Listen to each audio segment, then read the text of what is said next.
Welcome back, guys, to the Beyond Condition podcast. And I've got two of my favorite humans in the whole wide world and bodybuilding world, of course. Romana and Dan are back on, and we're going to be talking about stims. But first, I need to bring to the listeners' attention Dan's shaving regime. Dan, please share all or bear all. It's quite a process. It's quite a process. So it takes a long time. We know this, guys, and I get hairy quick, don't I? Really quick. Never used to. I blame the gear. I typically, what I do is I don't do my calves. I sometimes try and do a strip, then I get bored, so I stop.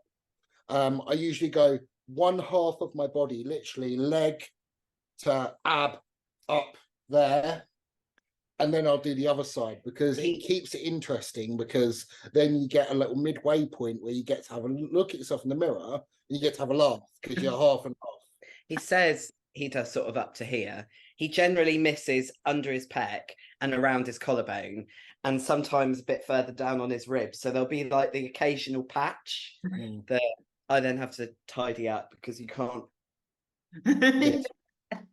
How's your flexibility, Dan, being a heavily muscled individual? It's actually, for my size, it's actually pretty good. Legs and hips wise, but you can't scratch your own back. Legs and hips wise, really good. I think it's just always working full ranges of motion. If he has to scratch his rear delt, he has to push the arm round to be able to do it. That's like, I think my shoulder mobility is not great. It's like this sort of thing. Yeah, I feel like there's certainly, especially with posing as well, you can really try and lend it to being a bit more flexible if you can in certain areas, of course, depending on your routine. But people always assume bodybuilders are like rigid because you've got so much muscle. Yeah, I've just started posing and it is hard. It is hard. You know, it's one of those things where I'm really disappointed where I'm at, but I don't give myself credit that I've just started again. Yeah. So it's like, just it is what it is. You've got to crack on with it and you'll get better with practice. Yeah, for sure. I mean, yeah, the thing is, you've only got a certain amount of time in a day, right? And it's like, you've got so many boxes to tick. It's like, can I fit everything? And then it's, trying to focus on the areas maybe that help your routine. Well, this is why I'm glad. So obviously I'm working with 𝗁𝗍𝗄, and we've just put in, so we're doing AM cardio every morning anyway, fasted, which I do a bout of posing and abs with that anyway, a bit of core work. But now he's put in PM cardio. It gives me another opportunity to do some rounds after that as well. So it's like, it's allowed me to schedule in extra practice. So that works for me really well. But I couldn't imagine that somebody who had like shift work or anything like that would have time to do it. Prep. They wouldn't have time to do it. So I really struggled in the last prep to get the posing in. Well, yeah, she really struggled, and I know how much of a good poser she is. And if she's not confident in herself, that's due to just literally not putting in the time, not by choice. She didn't have a choice. There was no time. It's made me realize for this prep is like, right, I need to learn from that. I have the opportunity. I'm a coach. I can open up my day where she can't. I've got no excuse. Yeah, for sure. Let's play pose. Yeah, pose, guys, please pose. Now, you mentioned there about fasted cardio. That's maybe a gateway into utilizing stims, of course, and actually, even that fundamental level of, I think people sometimes forget that coffee is utilized as a stim. But then, of course, you go down the PD route and there's a multitude of things you can do. Now, do you use stims for the fasted cardio? I do, yeah. So I started out, so from off season, in the morning, I wouldn't have a coffee. My off-season standard stimulant usage was just a pre-workout before training. I like to have a pre-workout before I train because I like the euphoria from it, and the gym is a time where I'm happy, so I like to enhance that, But with caffeine and whatnot, it's going to blunt your appetite. So that's why I keep it lower in the off-season. I don't need it. I'm not in an energy deficit at all, so it's not required. Sleep is perfect, which is a knock-on effect with caffeine anyway. But as prep kind of transitions on, you will start to find yourself becoming more and more reliant on using a little bit of caffeine. But for me right now, it started off with one coffee before cardio, and then my normal pre-workout for a train. And now it will just stay here for a while because I feel great on it. It's 2 caps of Conte, what's it called? Pre-shred. Yeah. Conte pre-shred, which has a little bit of caffeine in it. Just 2 caps is 150 milligrams plus my normal coffee, then my pre-workout. So it's not insane amounts really compared to what some people do during the day, but I want to keep it there for as long as I can. And I would rather, from that point when I really do need the aid, rather than pushing caffeine, I would rather push other avenues of stimulant usage. So one of them being clenbuterol, obviously it's being used now. Yeah. Another one, a few I do dig into is whether you consider it a stimulant or not, is when it's really needed. And I'm finding from a low body fat point of perspective that my cognitive function is compromised, be modafinil, in which I will start on 100 milligrams. Still a stimulant, it's not regulator of CNS. Yeah, okay. It's So, one of yeah, those ones, isn't it? It's like, is it? I think some people actually use it a fair amount, and they sort of maybe forget that they're utilizing that as essentially, like you say, Romana, almost a stim use. Yeah, then the deepest I'll get towards stimulant usage is kratom. I'll go there towards the end, and I leave that till last because it is something that is very highly addictive. But it's bloody rocket fuel when you're 3 weeks out, 4 weeks out, you know, and you're feeling a little bit deathly. It really is a savior to keep you going when your legs don't want to. A bit old school. I like the grenade thermo detonator. Oh, I've never tried that. Yeah, it's I've used the pre-shred as well, the Conte one, but personally I prefer the grenade because I think it's got pepper in it, so you actually feel it when it kicks in, so you get that sort of what's it called, placebo effect of. Can you run through your stimulant usage for this prep that you just did? Because I don't think well, because this is the scenario. Obviously, she prepped for the start of the year, which would have involved some stimulant usage there. And I would say it was a lot, but not fucking insane amounts. But what I would say is because I was an anxious ball of fuck-wittery at the beginning of the year, anything that I did use stim-wise actually enhanced those effects. And I remember we were over in Toronto, and it was 3-4 days out up until the night before the show. I just was, and this was happening for a little while beforehand as well. I was just lying there and it felt like my body was vibrating. Yeah. It's the only way to describe it. And that was Clen, thermo detonator. I think I did add in some pre-shred at one point as well. It was you were going between that first prep, you were going between pre-shred and 𝗏𝗃. Oh yes, 𝗏𝗃. Yeah. There was always, for those kind of supplements, you might find like a cold sweating type of feel. If you ever remember the shreddable Untamed, there is a point at which there is too much. Because I was doing 3 caps at HR Labs thinking I was hard. Then Josh Law, who's obviously sponsored by HR Labs, he goes, I can only take 1 tab. And I'm thinking, I thought I was meant to feel like shit. 1 tab for me for HR Labs was well enough for the job. But so going from your prep, stimulant usage was at a decent level, but not too high. And where you didn't have a long gap between, finishing prep and starting prep again, it never really got low enough to resensitize. So things kind of just built up on top of that. So and then there was the 𝗵𝗿 added in. How was that on your anxieties? So it was because by the time we started using 𝗵𝗿, I'd had my rewind therapy. I was in a better mental place to start off with. But obviously then going back into a deficit with starting a new job, it kind of counterbalanced itself. So I thought I would be all right on the 𝗵𝗿. And it wasn't until we pulled it about, about a month out? Yeah, I pulled it early because I just wanted to see. Because with your 𝗵𝗿, it's one of those things that something's not right, but you don't know where to attribute it to. Because there's so many different things. And your 𝗵𝗿 is obviously an obvious one, but she seemed okay when it went in. But it's only until we pulled it, you went, oh, I feel a difference here. It was like just little stresses I was finding less anxiety invoking once I was off the 𝗵𝗿, that it was never as bad as it was. I think that's the problem. That my perspective at the beginning of the year was like constantly up here all the time with anxiety. By the time we got to August, September, that baseline had reduced, but I was still, every little thing was kind of bringing me back up a little bit higher. And the other thing I noticed with 𝗬𝗵𝗂, with my anxiety, I get physical symptoms of muscle tightness, and I started tremoring. And this isn't just like, you know, people talk about a bit of a 𝗀 tremor where they're just a little bit like this. This was full on. I'd be holding my phone and my hands doing this. And part of it was the lack of recovery, but I think part of it was the effects of the 𝗬𝗵𝗂 as well. So yeah, didn't respond as well as I thought to that one.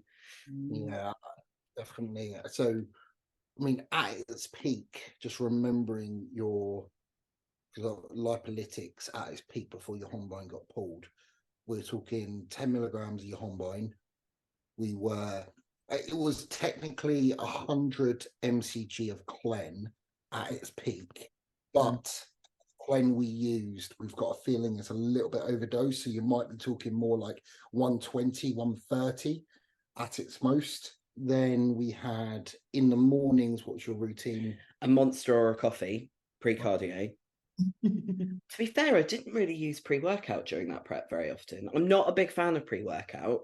Mainly, I had a bad experience. It's the first time we really trained together. I had a JP dial-in at like 6 o'clock at night. It was a long old day. I'd come off nights. We'd driven to Shreds, or met at Shreds. I'd driven from Exeter to Shreds, and we still had to drive on to Manchester for FitX, Liverpool for FitX. You were only vibrating because you're sharing an Airbnb with me.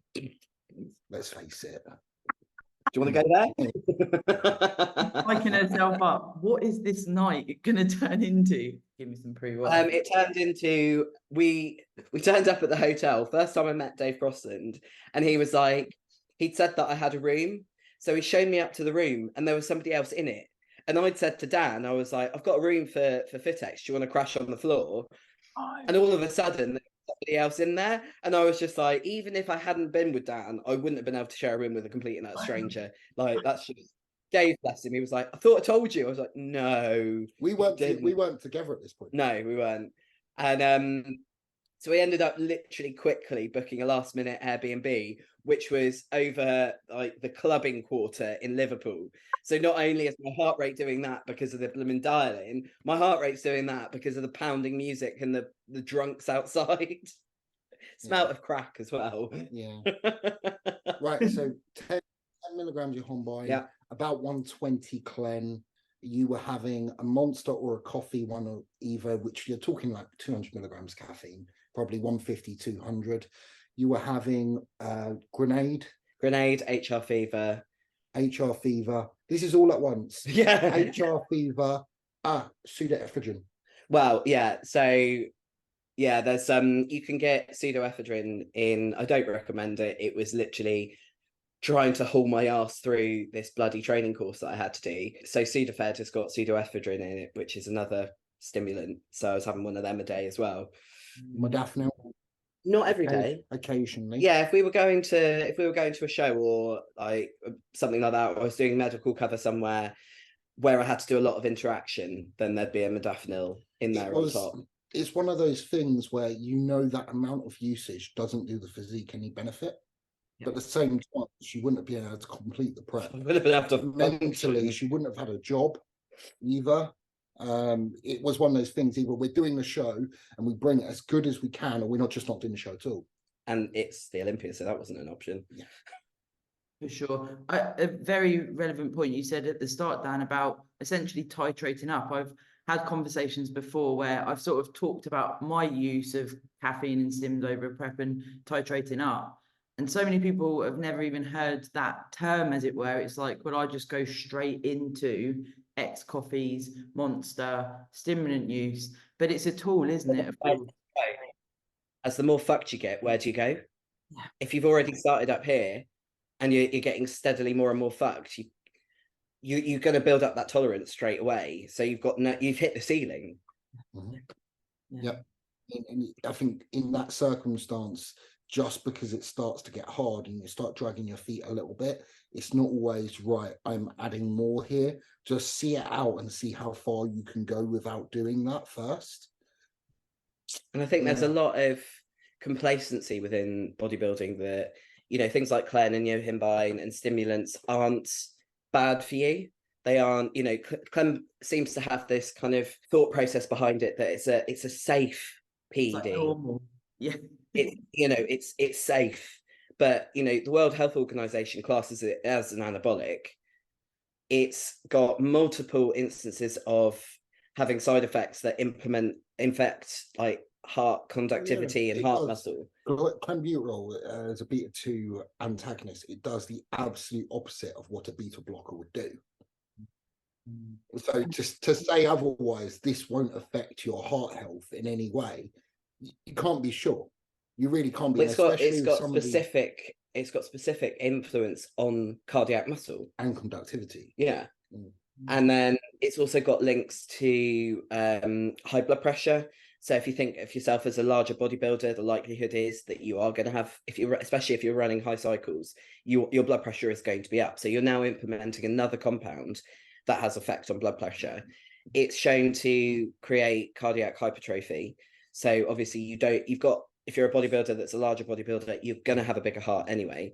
So now you're putting something else in your body that can increase the size of your heart. And then the really nasty side effects is it does have links to myocarditis, which is an infection of the heart muscle itself. It's been linked to things called arrhythmias, which are unusual heartbeat. Like a bigger heart alone, like what's the risks of that? I mean, the heavier the heart and the more muscular it is, the more blood needs to pump towards it, the harder it has to work. It's like a car. It gets big and baggy. Yeah. It's not like skeletal muscle where you're holding it at higher revs for longer. Yeah. You're essentially, not just that, you have the risk of like weight at the side of the heart and causing tilt. There's the shift in cardiac in the axis of the heart itself, so it kind of rotates round. But if you think about a big sort of balloon, when you squish it, you can't get all the air out. It's the same, or like a whoopee cushion full of water or something. If you're doing that, the bigger it is, the harder it is to get all that water out. So what happens is, as your heart starts beating faster, it won't be able to squeeze all that blood out. You've got thicker blood because you're using testosterone, you're using gear, you're a bigger person to start off with. That blood then is at risk of pooling in the heart. And that's how you can end up throwing a clot. I was just having a quick sort of PubMed search this morning, and there's been one case I found where the use of 𝗀𝗵𝗆 was contributing factor to somebody having a heart attack. It's not as, I'm not saying it's like horrific, but what I am saying is it's a lot higher risk than people give it credit for. It amazes me as well when people use these lipolytics that they don't know what they were actually manufactured for in a pharmaceutical setting. 𝗀𝗵𝗆, albuterol was all targeted towards asthma and horses. Yeah. I found in my last prep, the 𝗀, I had asthma and I don't have to use my pump anymore. So I was like, yeah, it actually got to a point where the 𝗀, it was really fucking me up over that period of time, because similar to you, Romana, my prep elongated because I qualified for finals and things, and then it's like over that time I got up to 120. And then off the back of that, you know, I was so fucked. But then I realized, oh my God, it's like cured my asthma. Yeah. Whoa. Yeah. It does the same thing as a salbutamol inhaler. So your blue inhaler, the Ventolin, it works in a very similar way. And salbutamol, that's the other thing. If you are asthmatic and you're using your salbutamol, you're almost double dosing it. And one of the side effects of salbutamol is increased heart rate, is tachycardia. That's another stimulant that's quite popular now in the bodybuilding industry, or at least was more popular in the 2000s, as salbutamol. I have tried it, and I just didn't like how I felt. How did you? Fit for chest infections, but not. This was pre-bodybuilding, and the tremors you get off 𝗀 and the sort of palpitation feelings were nothing compared to. I mean, this was inhaled through a nebulizer, so it's nebulized salbutamol straight into the lungs, and I was like, it's worse than yeah. So, talking about, like as you said, pseudoephedrine, that was something that you used. when you really, really needed it towards the back end for cognitive functions. Why pseudoephedrine? So that's another, well, pseudo is kind of manufactured as fake. That's the sort of the preface of it. And then ephedrine obviously is a form of sort of like your adrenaline-y type substances. It's within the body. So again, it upregulates everything. But what I found with it is it makes me chatty. So when I'm on the phone to claimants in the back end of prep, not being able to eat because I'm on the phone, I still had that cognitive function to be able to chat. Yeah. Yeah, I mean, nowadays, well, when we're thinking about actual possession of anabolic steroids, these lipolytics, it's all legal. It's obviously just illegal to sell. So it's legal to possess these things. Ephedrine is actually something illegal to possess. Yeah. Because people make crystal meth out of it. It's heavily constituted in that way. Ephedrine now is near impossible to find in terms of pharma grade in the ephedrine. UK. People will say, oh, but what about T5? It's not real ephedrine. It's not the same. I remember, I think it was early 20s, having some real pharma ephedrine out of a Swiss packet. So it's from a Swiss pharmacy. And it was totally different to what people are experiencing now. I'll say actually felt better in terms of the physiological side effects from it, but I felt better in myself. Ephedrine is something that, yeah, you'll get an upregulation of energy, but it's not uncontrollable in terms of heart palpitations. I mean, underlying, yeah, it might be there, but in terms of what you feel on the surface, ephedrine notably is something you will experience a lot of euphoria around. You will feel happy, more talkative, a bit more upbeat. Like I said, well-being almost.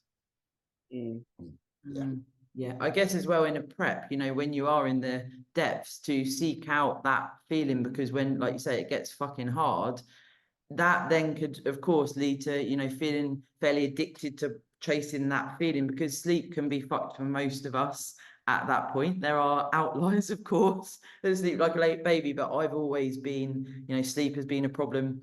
Even in off season for me, it's difficult to get back. And then, of course, when you look at stimulant use, people don't maybe notice the trend of that affecting the sleep as well. So you do need to utilize it as sensibly as possible. Obviously, Romana's case is very individual, and it's like, we've got to get through this prep. And that does happen, of course. And to be fair, my sleep went before the stims were too high. My sleep was just gone through being in a low body fat state for as long as I had. I'd never had such fuck sleep on a prep before. Yeah. Yeah, and I think that's something people don't think about is the catch-22, is that the impact on sleep from increasing those stimulants alone, people thinking I'm buying energy here, but then you're giving it away again because you're taking away from sleep. So it's definitely a balance in terms of, is it worth bumping in another 200 milligrams of caffeine or any other kind of input at the expense of maybe some sleep quality? What's better here? For sure. I mean, me, similarly to how you are, or as it sounds, is I suffer quite badly with sleep disturbances, but very, very early in prep. So at about 10 weeks out, I will be on a 𝗧𝗵𝗀 every night. Yeah. It hits me early, and it's annoying because I could feel fantastic, energy's good, I'm not dragging at all. It's just my body's, I guess it's my body's physiological response to fat loss. It will be upregulated all the time. I find it really difficult as well, because, you know, it's hard because you want to put everything into the prep, and there is certainly that use of utilizing the stimulants, and then it's like, but I want to recover, and then you have that deadline of the show, of course, and it's like, what do you know, how do you work that seesaw to try and maintain as much as you can? But, you know, like you're saying, 10 weeks out, very similar to me, it's quite far out from the show that sleep is almost non-existent. And with 120 Clen and 20 𝗀𝗋𝗄𝗃 in the last prep, 2 coffees, I found that I was on 10 melatonin, antihistamine, magnesium, I was using 𝗂𝗵𝗀𝗆, and I'd sit there and I'm like, people use one melatonin. Yeah, was the antihistamine, was that as a sensitivity for clenbuterol? It was a sleep aid, so my coach recommended it from, I think it was from 𝗬𝗏𝗏𝗏 or something. It was labeled as a sleep aid, but it just got to the point where I was like, oh, Right. Is it called Phenergan? no, I need to look up what it's called. Oh, what was it? What was it? What was it? Like things like Phenergan and 𝗏𝗏𝗏, it is are antihistamines, and they create a drowsy effect. That's part of the sort of histamine response type thing that you get from those. Yeah, so another antihistamine that's quite well known within like European bodybuilding circles, not so much in the UK, although some guys do use it, more so in like Austria, more Eastern European areas, is ketotifen, which is a antihistamine that will help. Supposedly, the studies are a little bit varied in terms of keeping your sensitivity to clen high, which is a useful thing, because the longer you keep sensitivity to a dose, you don't need to bump it as much, which is quite useful. And as antihistamine with drowsy sleep properties before bed, can be pretty perfect. It's actually just reminded me that I can start adding that in, to be fair, before bed. But that can be quite a useful thing if the studies prove it right. Worst thing comes for worst, you're getting a bit drowsy before bed. It's hard to get that almost restful, because I set, you know, amount of time if possible to pre-bed routine, as it were, have the hot bath, allow my body to cool down, etc., etc. But I just found, particularly the leaner I got, it was just this constant irritability. It was just like, I just can't. It's hard to explain it into words. Now, I'm sure you both understand what I mean. It's like a weird space. And then in prep, You can't stop moving. yeah, and in prep you think, yeah, I want to do more. Oh, doing more is better. I always had this in my mind for, you know, the early days in particular. It was like, I'll do more. And I'd find myself going out getting steps at 3:30 in the morning. And I'd almost do it and then get back and think, what the fucking hell am I doing? Cognition just goes from that low body fat. It's like my sleep wasn't, I could get to sleep for the latter part of this prep. The first part of prep at the beginning of the year, because of my anxiety symptoms, I was struggling to get to sleep. I'd lie there for hours before actually going to sleep. It then switched where I was falling asleep fine, but bang, 2 o'clock came, I was awake. That was me. I might doze for like 20 minutes on the sofa, but that was me awake. Yeah, and like it's dark, there's nothing, you can't do anything. Luckily I didn't have think to go over to the gym at that time and start doing stuff, but yeah, it was difficult. And you're like, every night you're like, am I going to sleep tonight? Am I going to be awake tonight? Trying not to think about it before you go to bed. Yeah, I mean, even now I'm not suffering from the diet at all. I feel good. I'm getting lean really quick, but the physiological effects just happen really early, and it's one of the things I deal with. Like yourself, even now my sleep stack is 30 milligrams of melatonin deep, 1 𝗬𝗏𝗏, a ZMA, 1 tab from JP, 50 milligrams of Apigen with 200 milligrams of magnesium threonate, which, if you are looking for a magnesium that is going to aid sleep best, is the threonate strand. A lot of people will opt for the citrate or glycinate. You want the threonate, a little bit more expensive, but it is the one for sleep. And 200 milligrams L-theanine. You mentioned their expense. Again, something that we maybe don't realize with things like this, like, oh, get some clen in your hindbone or whatever, and then when it cranks up, you know, a lot of people don't understand actually, you know, what you've got to do with the supplements, either end, the normal supplements, let alone the PEDs. And I think that certainly people sort of get into the sport and think, I'll do a prep, but maybe if the sort of explained it, it ramps up, doesn't it? I won't say too much because I can't, but there'll be a sleep supplement coming out. That'll be an all-in-one. That will be a game changer, and nobody in the UK market has put them together yet. It'll be it'll be a game changer for people that really need it. Yeah, because it is, you know, with the stimulant use, like I say, the sort of irritability and the restless mind, even those normal things that we'd say do before bed, you know, reading a book or something, it's like I would read a page and think, I don't know what I've even read there. And you try and read again. And also the anxieties you mentioned, Romana, about, you know, worrying, am I gonna sleep? that obviously potentiates anxieties around sleep anyway, which doesn't help, does it? I used to get that a lot as a kid, where I wouldn't sleep. I had insomnia as a like 7, 8-year-old, and it used to spike my anxiety during the day. I'd be worrying from about 11 a.m. that I wasn't going to sleep that following night. Luckily, during all of these preps, there was that, oh God, what if I don't sleep tonight? But I had so much else to occupy my mind, anxiety-wise, that didn't creep in.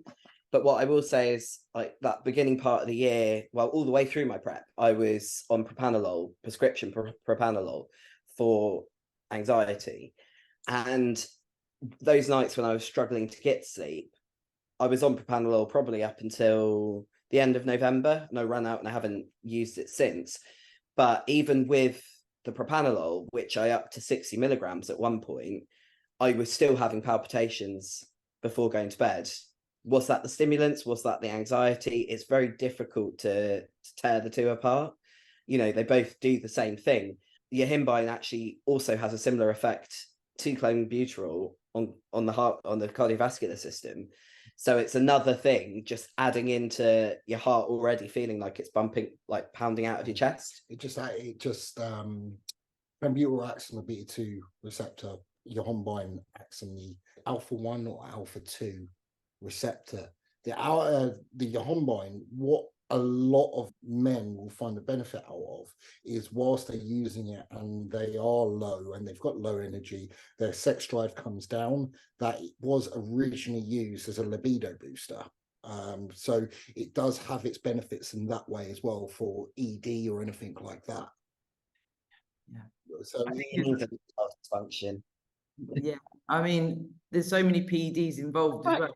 It's like you said, Romana, how do you pinpoint what PED is maybe doing what when there's a lot of compounds involved? And I certainly think that a lot of people would just throw something like Clen in and just be like, well, it burns X amount of calories per tab, let's ramp it up. And it's like, when you're mixing this with other compounds and you're getting shredded, there's maybe it's quite hard for people to comprehend what the effect could be and how that actually looks as like a normal person. Like, you know, if you're working in an office or something and everyone's like, okay. I'll say this as well, is the bigger the bodybuilder, more muscular, and you're playing the game of making sure things don't flat out too much. It's very, very important for a bigger bodybuilder, because trust me, we can drop weight like that. We could drop 10 pounds in 4 days if we want to, but it's how it impacts the look. And at the end of the day, bodybuilding is the visual, how it looks. And overdoing these things, clenbuterol, not a stimulant, but thyroid usage, it will at a point flatten out your frame, and it will create a place that's hard to come back from. So another consideration of more is not more, always. For me, myself, I know there is a certain dosage of clenbuterol, although it brings a drier look because of its water balance properties. Over a certain look, it flatten me out too much. It actually does my physique detriment. Of course, when you're using these things as well, your NEAT is increased, isn't it? And like you say, they're heavily muscled individuals. Again, it's like, what's the detriment there if you don't? Sometimes you don't realize, and you're so animated and you're doing fucking loads of stuff, and then it's like, actually you're maybe, you know, in such a severe deficit you could get a kickback. Now, of course, Romana, you had a physique kickback, as it were, didn't you, in the prep, where it was like, my body's not responding, and that's a difficult spot to be in, because it's like, what do we pull, what do we do? And it's hard. It was a combination of lack of sleep, probably the amount of being sedentary during the day, and then having to ram it all in little clusters rather than that constant momentum. You know, still trying to push, still trying to train, not sleeping, being quite stressed. And I just woke up one Saturday to check in like an utter water balloon. Like, all my lines had gone, my face was puffy. This was something I noticed. I think I knew it beforehand, but it sort of reaffirmed in my mind. When I'm sleep deprived, I get a lot of water retention on my face. And it's like on show day, where I hadn't really slept the week leading up to, my face looked like I was about 10 weeks out. Come the Saturday after the show, when I'd actually slept for a good 8 hours in a little bit of a food coma, suddenly my face was like, it was more in than it was the day before. was like properly sunken in. And it's just, it shows the difference that, like we said earlier, that balance between needing that upper regulation to lose the body fat, but if you're then not being able to sleep and recover after time, that's going to really fuck with your look and fuck with your head. Because I don't know about anyone else, there is something in the saying, you're just overtired and emotional, but it's like the more tired you get, the harder it is to auto-regulate and self-soothe any anxiety that you do have. The more stress you get, the less you sleep, and it just snowballs. Do you guys titrate down the stimulant use after the prep, or do you pull it straight away? We titrated this time. Me too. You titrate in your own way. Yeah, but you said to me, don't pull clen completely straight away. Yeah. I reduced clen that week after the show. And I think by about, definitely within 2 weeks, I was off the clen. Thyroid support, we did taper that down because I've come off cold turkey thyroid before and the rebound was just horrendous. And then again with the grenade, I tapered off that. But something that I've sort of found out through, and I think I sort of knew it already, but through doing therapy, I mentioned that I kept waking up at the same time every morning. And I said to my therapist, I was like, you know, I normally take some sleep aids like 𝗧𝗵𝗲. And I had run out of 𝗧𝗵𝗲, I had run out of melatonin, but this was between 𝗵𝗲 and starting prep again. And I did just come off the clen then. I just stopped taking it. And she was saying it's something to do with sort of subconscious withdrawal. You may not cluck for something like if you were to try and give up cigarettes or vaping, where you get during the day, you're like, fuck, I really want that. But when you do sort of cut out certain things, your body can have a subconscious physiological response of withdrawals. And it's something to do with the adjustment of cortisol in the early hours of the morning from that withdrawal, and it will wake you up. So I don't know if you've noticed, but post-prep, when you do pull those compounds, you wake up at the same time every morning, no matter how fucked you are for a good couple of weeks. I just found that really interesting, that it could be something linked to that. And I did have that. It did take probably until, Christmas week, I think. Maybe the week before Christmas, before my sleep actually started to get better and I was staying awake less during the night, but I was still waking up a fuck ton during the night, getting like 5.5, 6 hours, because the rest of the time I was just tossing and turning and awake. I've now got the other way where everything hurts because I'm so heavy that I roll over in bed and it's like my shoulder, my neck, my back. Yeah, my carpal tunnel's playing up. That sort of thing wakes me up, but that's different, I think. Yeah, it's those extremes, isn't it? When we've put it together with all three of us or the single ones, it's like we do put so much into it. And obviously, Dan, we spoke about we'll do whatever it takes, as it were, and it requires a certain mindset. I'd be interested for you, Romana, because Dan and I explored sort of our past and our childhood, etc., and why we are like the way we are. Why would you say that you're able to push to these lengths, as it were, and just fully commit to this lifestyle? I think it's that, and I challenge anyone not to have a similar, everyone wants to be good at something. Like that's what, as a kid, I wanted to be good at something. And I tried sprinting, I tried hockey, I tried CrossFit. And it's like, now I found something that I'm good at. I want to be really good at it. And I don't know if it's potentially like the neurodivergent in me needing the routine and structure. And as a kid, I used to eat the same thing every day, regardless. Yeah, and like if I'd go to my dad's and he'd be like, at the weekend, he'd be like, do you want this today? And I'm like, no, can I have whatever it was I was eating at the time? And if we went to his girlfriend's for dinner and she cooked something different, I'd be like, I really don't want to eat this. It wasn't like full meltdown, but I wouldn't want it. And I've always been quite into a routine. It was like, as a kid, I'd go to my dad on a Wednesday after school, I'd go to his at the weekend. I had such and such a club at this time, such and such a club at that time. And I think it's just that ability as a bodybuilder to live a life of routine. Like I get a bit wigged out at work if a claimant doesn't answer the phone, and then it's like, well, hang on a minute, I thought I was doing a call at this time and now they've not answered, so now I've got to do this, and it's throwing off my meal times. And yeah, it's just, I like to get up, I like to do the same things. And I mean that varies dependent on prep or off season. You know, I'm not getting up in off season and doing fasted cardio because that was my routine for 11 months. But I'm still getting up, getting dressed, having my breakfast, sometimes going over and doing mobility. But, you know, the rest of it, it's just that routine, I think.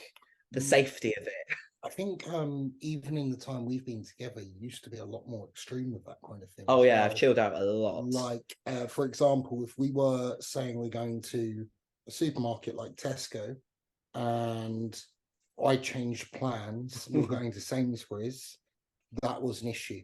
Well, it's before we go for a walk, I'll be like, where are we going for a walk? And if you went to a different, if you said we're going for a walk in 𝗲𝗏𝗆𝗆 Forest and we went to 𝗧𝗏𝗏𝗃 Forest, I'd be like, but hang on a minute, you said 𝗲𝗏𝗆𝗃 Forest, not 𝗧𝗏𝗏𝗃 Forest. Yeah, so it's like literal. Yeah, I am very literal. Would you say that the stimulant use exacerbates that? Sorry? Does the stimulant use exacerbate your need for that structure, do you think? I put more pressure on myself to conform to that routine, because that's the prep routine and that's what you should do. And I have to really kind of, those days when I was waking up and I was under recovered and just fucked, and it was meant to be a training day, it would normally take about a half an hour conversation of going back and forth going, but could I train? Am I being lazy or am I fucked? And you're like, no, you're fucked. Don't train. Like, but maybe I could train because today's the training day. No, you're fucked. Don't train. How do you find that, Dan, when she's being stubborn with what she wants to do? Honestly, I just disconnect. It's coach mode and trying to have the clearer image than she's got at that current point. Her image is very much compromised between the psychological of I want to push and the physiological of her body giving her signals not to. And whenever the physiological is present and the psychological is in doubt, that is when I know she needs to rest. If there is no doubt in the psychological, the physiological is probably not at the point yet where we needed to rest her. Do you guys ever find that, overwhelmingly intense living together, or have you got to that point where it's, you just do? No, I kind of understand you, and if I don't, I'm very patient. Listen. But it's understanding and listening, because when somebody says something, I say somebody, when Mana says something, she doesn't say it for no reason. So whatever that reason, whether I would disagree with it or not, I need to understand why she would think like that. And there's usually good substance behind it, in which I can kind of sum up, well, from a clearer image, I understand that, let's do this. Like even when she's ill, if she doesn't say she's ill, but she's like a little bit snotty, it's not that bad. But if she actually says there's something going on here and she's in doubt whether to train, I know she's actually a lot worse than the normal person would let on. It's like Tuesday, I had to go sick from work because I had a bad stomach. And I managed to get through, I got through half of my training session. I was like, I don't feel good. And this was before work. So I was up at like 4:30 in the gym training. It was about 7 o'clock before I realized I felt like shit. And I was like, right, I'm here now. I'm going to keep going. And I never do it, but I actually had to take myself back to bed. And work are quite good. They give you this couple of hours of rest and recover to kind of try and go back to sleep, take some medication, see if you feel any better. And I didn't really sleep. I woke up from my doze and it spent about 45 minutes deliberating whether I was going to go sick or not. Am I bad enough? Could I do it? Same thing as training. You're trying to think, like, should I do it? Because I'm meant to be at work. Am I, it's a work day. Because the schedule says so. And how I came at it from, it's okay. So if we work out your actual financial income, yeah, because I don't get paid for going sick. What is this day worth in terms of the amount worked out? And whatever it is, say, okay, is that amount worth you digging a hole and potentially not being able to go in tomorrow and the next day? Yeah. It's like prep, isn't it? Like if you do get ill, I'd be interested to know you guys as well, if either of you are in a prep or if you have clients in a prep, would you re-look at things like stimulant use if someone comes under, really unwell or something, or would you try and keep things exactly the same? I know it's going to be very individual, of course. Personally, if a client's saying to me that they've got a bit of a head cold and I'm like, well, how do you feel in yourself? Well, I feel fine. I'm just a bit snuffly. It's just literally, I feel great. I just can't breathe through my nose and I'm having to blow my nose. Then I'd be like, right, if you feel fine, you don't have a temperature, your pulse rate isn't up, then carry on as normal. Reassess the next day. But if a client's coming to me saying, you know, I'm feeling hot and cold, I'm sweaty, I'm clammy, I think my pulse is up, I think I've got a temperature, then it'd be like, right, no stims for the next 5 days. You know, have your coffee if you want it, but no additionals, no PEDs, because what you don't want to do is put more physiological stress on a body that's already struggling to recover. And it was like, when was it? I had a dental infection and I had to take a week off because it made me feel so shitty. But then I was also very aware that there's a high instance of links between dental issues and cardiac issues. And I just spent the last 11 odd months on Clen. So I was off at this point because it was post the Olympia, but I was very aware that there may be some damage there. There could be the potential for higher risk. So it was like, right, don't train because I'm not feeling right. But this is the irrational mind talking, because she'll put the worst case scenario because of her medical background and not think back to herself how I did feel pretty shit. Yeah, no, but I mean, think back to yourself how when you were in the womb, were you not calcium deprived? Which would have a... I have never sat there and thought, if I think but wait. No, you've always had dental issues. Why? Yeah, all right. Yeah, that's what I'm getting. No, that is, yeah. Go on. Yeah, say it. I don't really get what you're... No, because you legit have dental issues due to something. I've got poor enamel on my teeth because my mum was given antibiotics when I was a baby and being breastfed, and they shouldn't have allowed her to breastfeed on antibiotics. They should have recommended not to. So yeah, I do have shitty adult teeth because of that. So what I'm saying is that in the heat of the moment when you are low in yourself, rather than think back to that, you will think to something like that and put yourself under unnecessary anxiety. I wasn't anxious about it. I was just cautious that I wasn't feeling very well, that I had a long period of time on drugs that affect cardiac muscle, and there is scientific evidence that you can have there's an increased risk if with a dental infection becoming cardiac. But yeah, I agree, but you wouldn't think back to that. That's what I'm saying. It's where your head is at the time. You wouldn't think back. But, yeah, I don't know. It's a different mindset, isn't it? Yeah. But when your immunity drops in prep, how often do you get dental issues? More or less every prep. There you go. Yeah. I think the first part of this year is the first time I haven't had some sort of toothache during a prep. It came later on. Like I had toothache on this side about 8 weeks out, had to take antibiotics. That then sort of self-resolved. And then the day after the show, I cracked a tooth on this side eating bacon. And I tried to ignore it. I hate dentists. I really hate dentists. So I tried to ignore it. 2 courses of antibiotics later, there I am in the dentist having it extracted.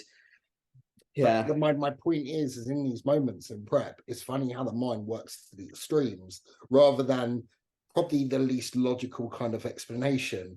That's where you go. And I don't know whether because you're so upregulated from everything, from the deficit, from the stimulants, from, being low body fat, you have generally more energy anyway. You're more restless, I would say. Does that have an effect on how you're able to bring yourself down in those moments? Like mentally, are you able to slow everything down and be logical? I can't. And we know what happens at the end of prep for bodybuilders, why we have coaches, because we are not logical. We are not okay. No. It's wild as well because, you feel so rational. You think this makes absolute sense. And sometimes Matt would be like, what the fucking hell are you on about? But in your mind, it's like, again, with stimulant use, I find that, I don't know whether it's overthinking or what, but, I want to do everything. And then you're in a deficit, you're eating fuck all, you're training all the time. And I sometimes think that as well, you forget what you're asking of your body and your mind. The problem of it is when she's like that, she is kind of rational because she has so much medical background. It does make sense, which doesn't do her ahead any favors. It's like you're too bloody smart for her own good sometimes. That dental infection where I took the week off was after prep. but you were still sleep deprived. Oh yeah, we're still sleep deprived. So I was getting toothache in the fucking night as well. No. Sure. Around your peaks, do you pull stimulant like Clen, 𝗃𝗵𝗂, etc. when the carbs go in? So this is something. Oh, I'm releasing my secrets now. All right, so I've never been peaked well myself. I have never had somebody peak me well. Last year was an absolute shit show, especially. But how I've peaked my guys, of which every peak this year has been very, very good, and it's just our experiences. So you need to, obviously, the body needs to be responsive, so it's accepting of high days and whatnot. Those high days cannot be just 1,000 carb bro, 1,000 carb bro. These have to be, you'll be all right. These have to be somewhat, some kind of data collection in terms of what your body needs to load. And yes, this changes the leaner you get and the closer you get to stage time. Generally, within that 4-week out point, at least, you want to be in a situation where that body is responding very, very well off of a high day every week. Still dropping and still maintaining condition and progress. Now, what I will do with these high days is I will have a baseline level of clenbuterol. Just in general, I'll have a baseline level of clenbuterol, and I have a notch above that we use to step things up. Same with thyroid. Thyroid, you have a baseline level, and you'll have a notch above as a tool that we can dig into in those in-between points. Let's say we're running in a notch above, leading into a high day at 4 weeks out. We know kind of a summary of how many carbs, because we've done high days previously in the prep, of what you need. We do the high carb day, it might be a double high carb day. I will take the cardio out all together for fatigue reasons, because I would rather take the cardio out and have the calories lower than higher, because generally these people have not been exposed to that amount of food, so I don't want to throw it at them. And at that point as well, I will bring that clenbuterol back to that baseline, and I'll bring that thyroid back to that baseline whilst I do that high day. So the high day data collection is always in mind with that baseline rather than the notch above. So at the same point, when it comes to peak week and we are filling up, what I found from this process of flip-flopping thyroid dosages and clenbuterol dosages, it makes you less dependent on higher dosages. I've able to get clients go on longer and 25 mcg of T3, 100 T4 than otherwise ever before. So you're not up to 50 T3, 200 T4 by that point. That is the goal, is if you flip-flop it, you can get responses out of less instead of continuously pyramiding it up.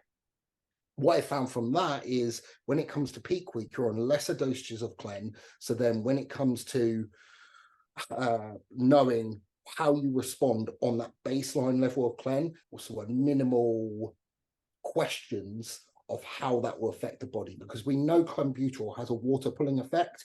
Generally, if that clenbuterol is higher, the client is going to be a little bit drier. So we don't want to totally dip it out completely. Introduce carbs, and we have a snowball effect of water retention. But this is, this is dependent, of course, on the dosage of clenbuterol. If the client is only using 40 mcg of Clen towards the back end of prep, then your baseline level might be 0, in which at least you can predict what that water balance is going to do. You've practiced these high days on that baseline level of Clen. You know how many pounds above and how many days it takes to get dry and find that best look after. Personally, when it comes to my peak week, if Clen's getting, well, I will take Clen out the day before and the day of a show, just because I get really bad Clen cramps when I'm on stage if I don't. And like my face will start crack. That's the worst bit. My face, when I was in figure, it's my face and the soles of my feet. But literally, I'll be trying to smile and it just, that in itself is distracting. Since doing physique, I'll get cramps in my calves, especially that further back leg, which is on its toe. I'll get cramp and my leg will start twitching as well. So I need that little bit of time to allow the Clen to kind of reduce in my system so it doesn't affect my ability to pose when I'm on stage. Then put that client in peak week on those upper dosages of clenbuterol, mix them in with potential pharmaceutical or non-pharmaceutical diuretic protocols, like even non-pharmaceutical diuretic protocols, you are dehydrating the body and you can cramp. I've cramped on stage without diuretics, for sure. So you've got a higher risk there. I was going to say as well, from a, I mean, what do we want in peak week and what's going to bring the best look to the body is probably a rested body. So keeping cortisol low. So a lower dose of clenbuterol, baseline clenbuterol there is going to be more advantageous for making sure we can get more sleep so the body is responsive, for sure. But I found flip-flopping those clem and thyroid dosages throughout prep, dependent on the high days, to be a very, very good way of just keeping that baseline level down low in the first place. Yeah, for sure. But, when I say down low, I don't mean, oh, you're not going to hit 120 clen. At a real push at maximum, you might be hitting 120 clen, but your baseline is more like 60 or 80, depending on the person. And then from that point onwards, it's just them working out what amount of food is needed to fill the body up without too much residual water retention to have to tidy up after. What I've seen in a lot of peaking over the last couple of years is extremes, is big carb ups, big pulls, like pulling water hard, which from extreme to extreme, it's very unpredictable. I look better with a bit of water in me, don't I? Yeah, you do. So if you're able to maintain a steady thyroid dose via that flip-flopping method, you're not going from a high thyroid dosage or high clen dosage to a very low one for the sake of rest. Predictable. For sure. I'd imagine as well, just thinking the listeners, like sort of listening to this and thinking, you know, maybe they don't have any idea of what actually goes into a peak in itself, let alone the rest of, you know, PED use, etc. How do you sort of communicate it to clients when you're doing this type of thing, or do they just say, just tell me what to do?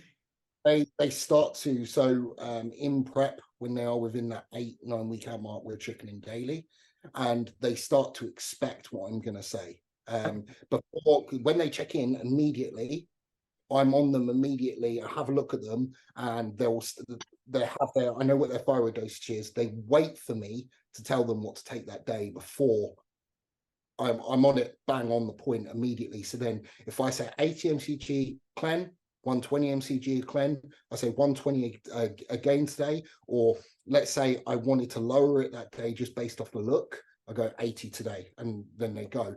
Check-ins might be short and fast in terms of, I'll say, right, high day diet today, reduce clen, reduce T3, T4 to this amount, run this today, check in again tomorrow, and we'll see where we need to go from that. But again, it can be quite hard with guys that have busy jobs because they need to prep food ahead of time for high days, in which if I need to run a double high day, I would... sounds bad, but they would have to prep a high day diet as well, just in case. Yeah. A lot of fucking hassle, yes. But by this point, they're so in the rhythm of waiting, or they start to learn, to be fair, what I want from them. Because they start to see the trends in how I'm responding, and they start to go, you want 80 mcg clen today, not 120, don't you? You're right. Yeah. Do you guys or clients struggle when you are pretty peeled to accept a high day? You did last prep. Yeah. You kept saying no high day yet, no high day yet, no high day yet, and I'm like, you're flattening. I really thought that 𝗁𝗲 was going to pull my high day yesterday, and I actually prepped a part of my training day baseline food. We're just expecting it, and I was wrong. I was wrong. He went high day, and I was like, fuck. The thing I struggled with during the Olympia prep with high days was generally we'd put them on a work day because it was the ideal time to rest, because then I didn't have to try and fit in cardio and training around the training course that I was already doing, because that was, as I mentioned before on preps, you know, on my lunch break I was back over the gym doing steps and cardio before and after work, so it just took the mental pressure off as well. But the issue I then had was, you know, your stomach shrinks when you're on prep, you get given a high day, and I'm now sat trying to eat this high day all day, as well as trying to phone claimants when I can't eat. So that was my biggest struggle with the high days rather than accepting them. I didn't. I'm trying to think whether I had an issue accepting the high days at the beginning of the year. I don't think I did. No. I know I have done on previous preps because I didn't understand as well as I do now what the purpose of them was. I just had this emotional link to, well, high day is just going to set me back, when actually no, it doesn't. The Olympia prep, I was like, I need a fucking high day. I could feel it in myself because it would be the days before. Instead of just getting the occasional, I'm quite prone to head rushes anyway, getting the occasional head rush when I stood up, it was every time I'd stand up. And like every meal, I'd just feel empty more than normal straight away afterwards. And posing I'd really struggle with connection during posing. Yeah, the only problem as well with the high days being on your work days was you weren't able to get up on your feet to even move the food around a little bit for digestion purposes. So things become backlogged. When a simulation of nutrients isn't good, you think about it in conversion of glucose to glycogen. It, you know, in a sensitive lean body, it should be pretty damn efficient, right? But if you are sedentary, stressed as well, your assimilation is not going to be as good. And you just see the physique, instead of getting bubblier and sometimes, and most of the time, off the back of high day, getting more detailed, it becomes waterlogged, stressed. It's all person dependent, isn't it? Because it's like, I mean, there is instances I've come across from sort of people reaching out from the podcast and stuff. And sometimes, you know, it's people feeling like their coach doesn't want to know, you know, the information, the data and lots of things, and they push back on questions. But it sounds like you guys are very similar to me. You know, the more data, the better. Not, you know, fluffy stuff as such, but that example of, you know, what you've got to do there with Romana's prep, it's fucking... I've tried explaining that situation to coaches in the past, and there was almost a lack of recognition to the constraints. I had a coach in the past tell me that I needed to get signed off night shifts because, you know, how could I be a professional bodybuilder or attain to be a professional bodybuilder if I'm working night shifts? And it's like, that's not an option. If you want me to be able to pay my coaching fee, I have to work the night shifts, because otherwise I lose 25% of my earnings. That's a non-negotiable. I can't afford to lose that much. And the information you're talking about, seeking out data and whatnot, is that yes, you need to learn a background of mechanisms of action, certain drugs, how bodies should respond. But in a real life situation, you're going to come across so many variances in responses. That's where years of experience start to build up. So that flip-flopping of thyroid dosing and clenbuterol dosing, I didn't learn that off anyone. I learned that this year experimenting on people. Yeah. It's super cool though, isn't it? Or ourselves. From my background knowledge of what I've learned from other people, it seemed like a logical thing to do. And after I started to string together different high days across the week, the client getting leaner and leaner and being able to perform on less thyroid support, less clenbuterol, getting less extremes but better outcomes from high days, it makes sense, makes complete sense. But as a coach, you need to find your rhythm of it. So if you're self-coach, try it on yourself first, as you don't want to ruin somebody's prep. Luckily, I've got clients that are very, very close to me that trust me to try this kind of thing. And I mean, every one I've done it with this year has been a success. Do you have, not worries, I suppose, I don't know if that's the right word, but, you know, where you've said briefly about peaking in the past and it's never really gone right, does that fill you with any sort of thoughts for this next peak, or are you just, Be honest. Must feel really weird. Right, so yes, but that's not a reflection of Hilly at all. No. Not a reflection. If anybody has already started thinking about this, Hilly was talking to me about peaking before he even started this diet. Yeah. He was talking what went right, what went wrong, and that really did fill me with a lot of confidence. And knowing Hilly as well, he collects so much data, he's got so much notes on me that I feel confident enough to let it be in his hands. But at the same time, me and Romana, like together, we need to have a little bit of input just to say, if something doesn't feel right, we do need to say it, because what you would notice from previous peaks is food would backlog on me, then I'd be having too many carbs late at night, sleep on it, not move about, and then wake up watery as hell. Like one of your sort of little habits from the last prep was wanting to go to bed satiated, so saving the last meal. But the problem was he'd have his second to last meal at like 7:30, and then his last meal he'd sit down to eat it at 9:15. So that's 2 meals in a very short space of time where output is really minimum. And quite often, especially on high days, that last meal would be a lot of carbs. And in peak week, before one of his shows, before the sort of control day, I remember him getting into bed and his stomach was really distended. And I didn't want to say it to him at the time because I didn't want to freak him out, but I was thinking, oh my God, how is this going to rectify tomorrow? And we've sort of had a discussion about it since, where I was like, Dan is like, you know, you think about a heavier object, if it's moving, it takes longer to stop. So when you put all those carbs in, it's going to take longer for the effects of those carbs to work through and come out of his system. So that was reflected in the next day, where by about 1 o'clock midday, you were ending up with pitting edema in your ankles. Just because, yeah, I mean, you couldn't. I mean, I could tell I was a bit spilled over the morning of the universe, but or no, the day before the universe, I could tell I was spilled over. But I would not have thought that from what we did in the morning would have led to pitted edema. It was the action of the carbs from the day before still rolling on like a snowball effect in the background. And that's hard, isn't it? Like if you feel like it, you know, it is that acute period of time, but then you're competing and it's like, do I not do the show? Do I do the show? I'd imagine it was fucking really, really fucking hard. Yeah, before that one, it was I didn't want to do the show. I knew how bad it was. I was up from 2:36 and I went to bed at like 2:64. And I knew it was fucked. I knew it was fucked.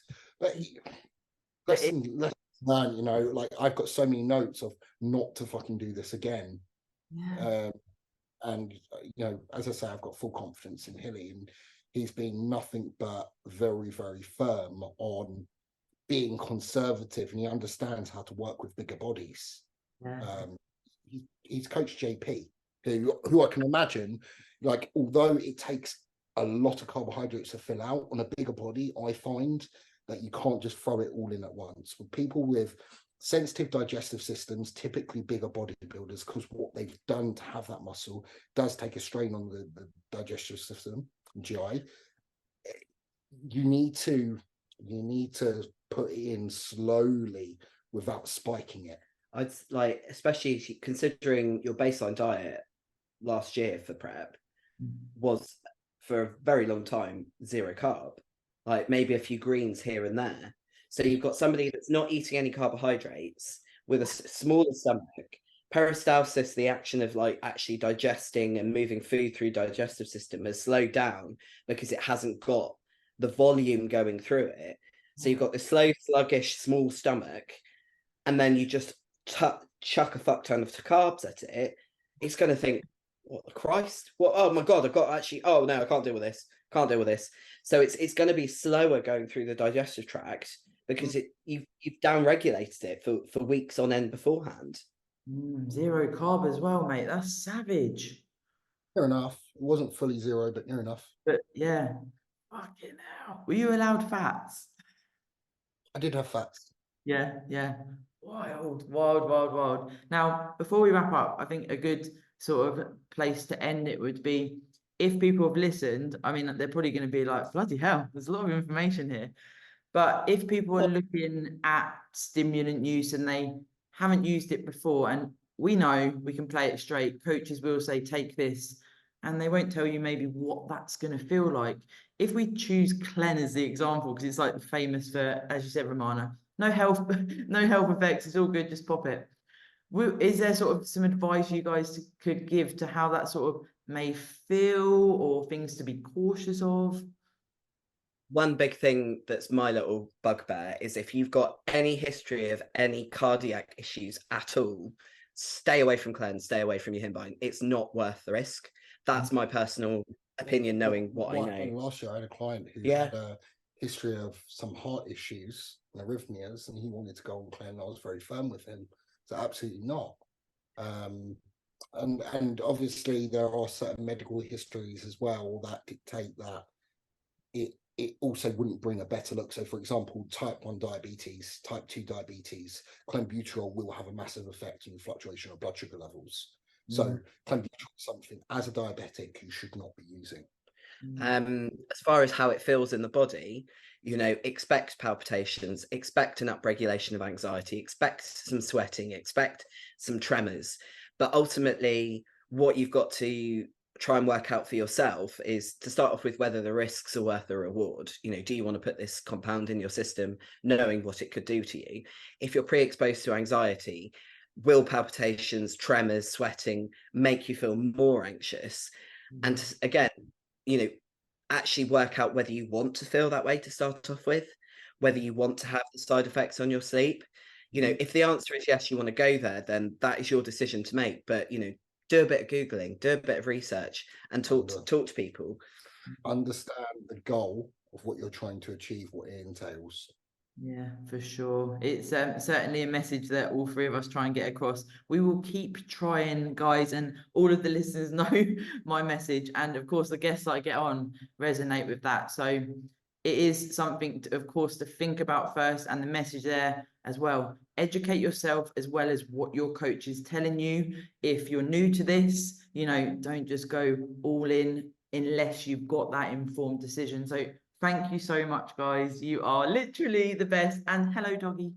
It's got Yeah, one man. Have you checked this out? Well, this is Manu, and Oh, it's Manu. he might seem very, very docile, but he is also a crackhead. He's like Yeah. us. He's just come out of the doghouse after pissing on Dan's mum's floor last night, so we didn't speak to him last night. It's like, oh, but I want to talk to him, but he's been naughty. What do I do? Yeah, I'm not usually very good at telling him off, but he's a very, very good dog and very well trained. But it was because I was very firm with him as a pup, and as he's got older, he's been so good. And I got a little bit, I would say, I got a little bit sloppy with things. There's a few things I've had to correct a little bit, but he is generally, he's the best dog I've ever had. He's so smart. He's brilliant. Oh, I love dogs. You know, dogs get bonus points on the podcast. Thank you to the three of you. I feel like we've had some silent input here. This is what you look like when you're not on Stims, people watching the YouTube video. Yeah. You should see him in about half hour when we take him out With a rock. with a rock. Thank you, guys. No problem. See you Great to talk later. to you again. Do your walk, and if you have your coffee, that's what you do on a Saturday. Yes. We are actually going for coffee today. Yeah. Coffee date. I might be having decaf. Enjoy doing the reviews. All right. Cheers. Bye. Bye.